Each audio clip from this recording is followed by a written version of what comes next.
Witty, we called you in because you're now officially working for, in a much greater way, because you were before, but for Inter Miami. Can you tell us a little bit about that? Yeah, so with Inter Miami, I'm doing a weekly show with Kieran Gibbs, who just retired, the former Arsenal player, and obviously a former Inter Miami player as well, and West Bromwich Albion. And so we're doing that every week, and then obviously as part of the Apple TV coverage, I'm traveling all over the country doing a game every week. My game this upcoming weekend is actually one I'm really excited about. I'm doing Cincinnati home with Philadelphia Union, who I'm actually also doing for the CONCACAF Champions League World Feed. So I'll have them in their next two matches, and that's a pair of organizations that have a ton of obviously cross promotion and cross pollination with everything that's gone on with hiring a coach and a GM from another team, and so there's a lot of influences in Cincinnati from the Philadelphia Union organization. So just traveling all over, working with Inter Miami, and hanging out with you guys. That's so dope. Well, congratulations. Obviously, we'll miss you here on the Meadowlark family, but we'll at least get to hear you a lot and see you a lot in all your MLS coverage. Speaking of MLS, just a general sort of overview. I haven't talked to you about this. The first 6 weeks have been kind of good, right? Like It looks good on screen. You know what I mean? It's like a really sharp, probably the sharpest looking league. I think that's broadcast. Just really sharp. Apple TV doing a great job with it. Some of the Apple TV product, I think, is getting better.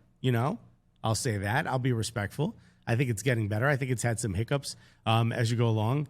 But what have you thought so far? Have you enjoyed some of the Apple TV coverage? Absolutely. I mean, well, first off, I hope you're watching all the games that I'm on. But secondarily, no, it's been tremendous just from like a behind the scenes watching how it all works standpoint. There's been a lot of like people working with each other, which was something that I was kind of concerned about. I've never really been a part of like a network's coverage, as it were. And so I was kind of expecting a lot of fiefdoms, a lot of like, hey, I know my team, but I'm not going to tell you my private information because it's my own personal advantage on the rest of the group. But no, everyone's been super collaborative and have had a lot of great experiences. In terms of the coverage itself, to me, MLS 360, I've seen some things about it. I'll be honest, I don't have a ton of time to watch it because all the games are on at the same time. The only time that I've genuinely had time to sit down and watch it was when I was in San Jose.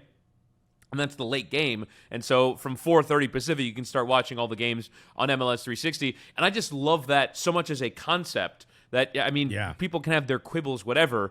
When you're just sort of, particularly at the end of the 7:30 games, which seems to be the most kind of voluminous window because you have, 7:30 games. The 8:30 games are just kicking off. And so it feels like there's a bit of action to go to every second. It's such a great idea. And like you said, in terms of the coverage, like, watching back highlights, it's wild when you compare this year to last year. It's so different. Like, there's some stadiums when you watch a game last year, you go, is this even being shot in HD? Like, how? Yes. Like, it feels like this is being shot in 2007, and it's remarkable how much clearer everything is. I remember the first day you put on your first game and you go, whoa, is this what every game is going to look like? Is this in 4K? Is this in 8K? What is this? Remember those preseason games where I'm like, yo, my TV might be too sharp, bro. This isn't what soccer's supposed to look like. Right, right. It's supposed to be like there's a left back that's on the top left corner of the screen. I have no idea who that is. Yeah, I think like it's got to not be easy to build that all out in such quick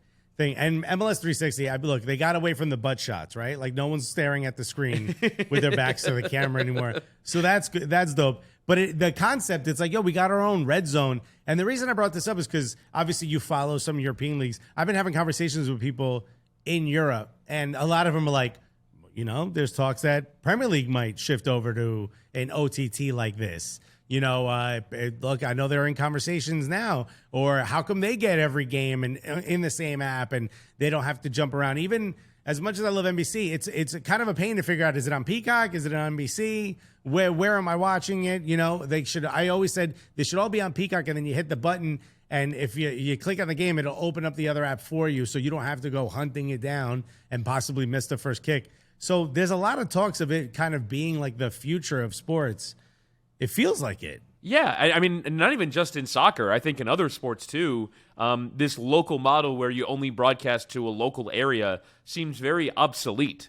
And I think a lot of these local channels that are dying off at the moment are kind of opening up a model to where other teams can basically steal this idea. You're 100% right. I think when you look at like the Premier League, I remember being stunned the first time I learned about the local blackout, where if you go to the UK, the 3 o'clock matches, the 3 o'clock games, you can't so watch them. stupid, right? And so I think the championship and the what they call the EFL are investigating a model where every game can be available to stream for a fee. But like it's so surprising that the inaccessibility of top leagues in the countries that they're played in. It's multiple streaming services, multiple subscriptions. Whereas, if you're an MLS fan, you got to buy one thing and you can watch everything. It's such a step forward, and the picture quality, all that stuff. I think it's absolutely setting a model that other countries are going to copy. The thing is like, where's the money? You mentioned like the NBC Premier League thing.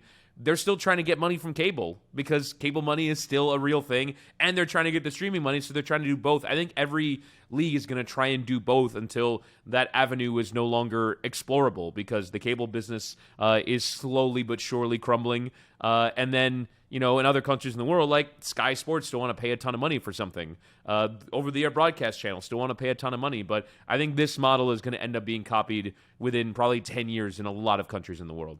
It also feels like the NBA. I know they split their coverage between a bunch of different channels, but if there was just an NBA app, that would be huge in Europe. Like, and that's the thing about this. Like, I remember being in a bar running to a pub in London, be like, oh, I want to catch that match. And they're like, no, it's not on TV anywhere. And it's like, so I got to go to Manchester to watch this game? It doesn't make any sense, bro. No, it doesn't make any sense. And like you end up trying to chase a game, and all it's actually done is just increased the illegal streaming industry in a lot of countries. Where like instead of like I want to watch the game, so I'm gonna find some website that's gonna give my computer all kinds of viruses. But I do get to watch the game, and this way is so much easier. Like it's so much easier to just pay a little bit of money instead of like watching all kinds of ads pop up on your screen. You're going, is this going to ruin my computer's ability to function because I'm trying to watch one game? Bro, I mean, look, Premier League could probably collect $50 from every fan. That would be an insane amount of money coming in versus, kind of doing spotted. But then again, I mean, they're getting billions from NBC, so maybe I don't know what the hell I'm talking about. Right. Because also these networks are also paying on what the potential is, Yeah. Though that we could grow this sport. Like, fam, you get me. I'm not helping you grow. Like, you got me. Now you need to go find somebody else.